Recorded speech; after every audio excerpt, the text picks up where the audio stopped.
Hi, my name is Corey Augustine, and I'd like to be the first to welcome you to this course where we'll be studying the materials and techniques of New York School painting together.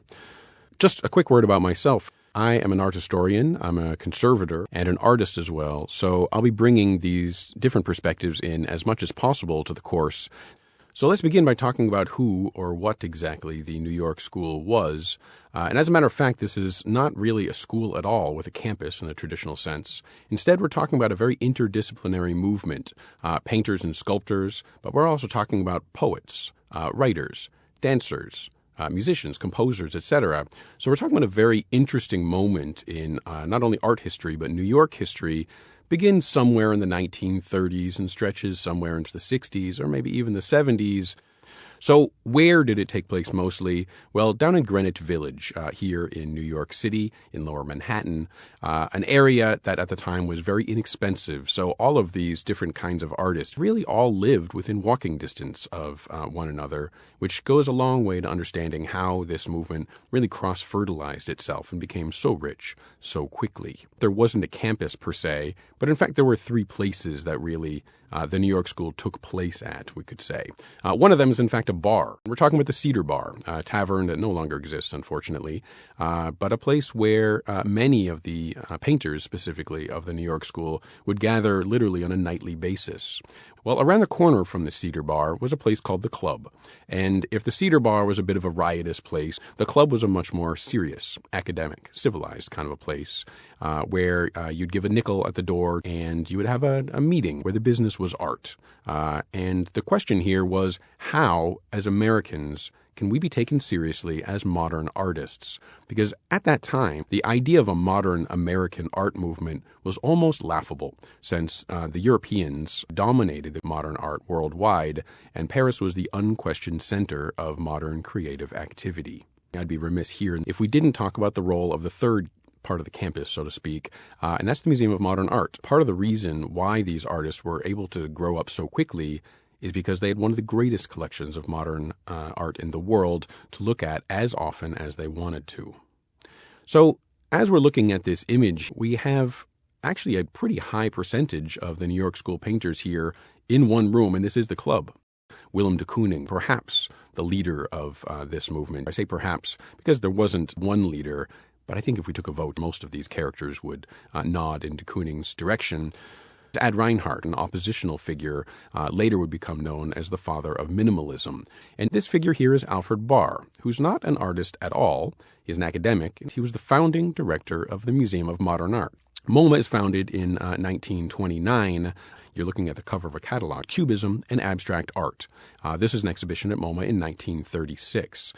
This really is the background through which we'll be exploring the New York School, and these are the influences, most of the influences that the New York School was working their own way through. Cubism, the work of Pablo Picasso and Georges Braque, centered in Paris, but quickly becoming a dominant modern art movement throughout Europe and elsewhere. Here in Picasso's 1912 painting, The Architect's Table, you see a late Cubist work. The division of the pictorial surface here, a very shallow space in which this composition is densely enmeshed.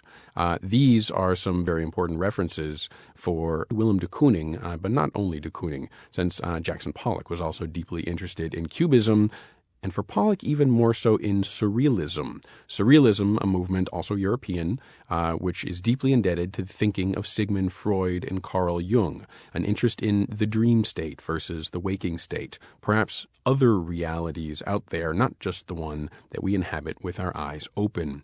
Well, here, a painting by Yves Tanguy. This is one of my favorite titles in the history of modern painting. Mama, Papa is Wounded, of 1927.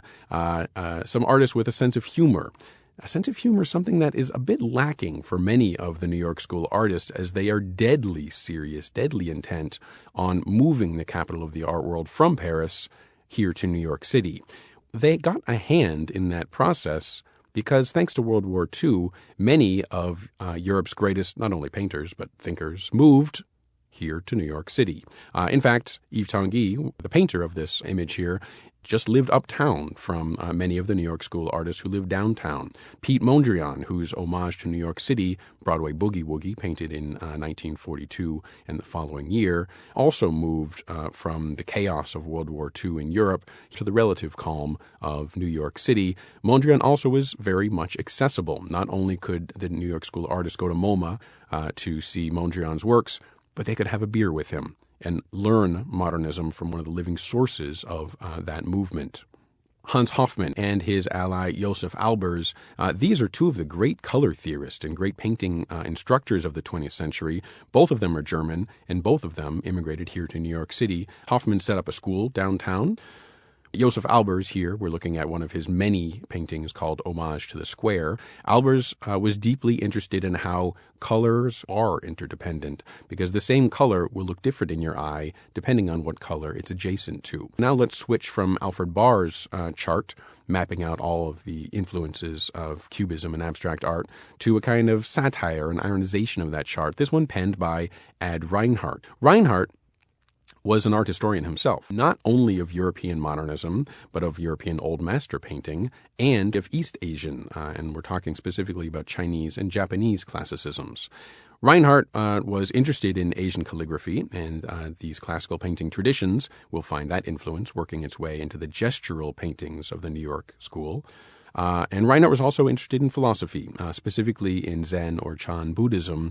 And this came to New York City, a very fertile moment, thanks to a teacher named Daisetsu Suzuki. Suzuki was the first significant Zen teacher here on the East Coast in the United States. And many of the artists that we'll talk about in this course, most so Agnes Martin and Ad Reinhardt, were deeply influenced by this way of thinking as well.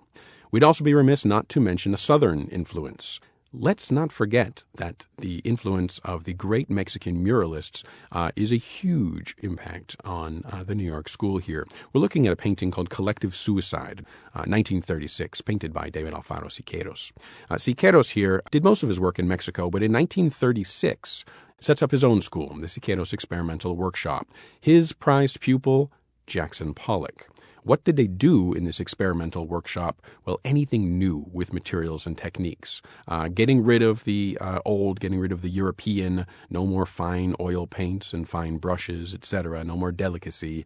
Instead, working class materials, industrial materials, enamel paints, spray paint, using stencils, throwing paint, flinging paint.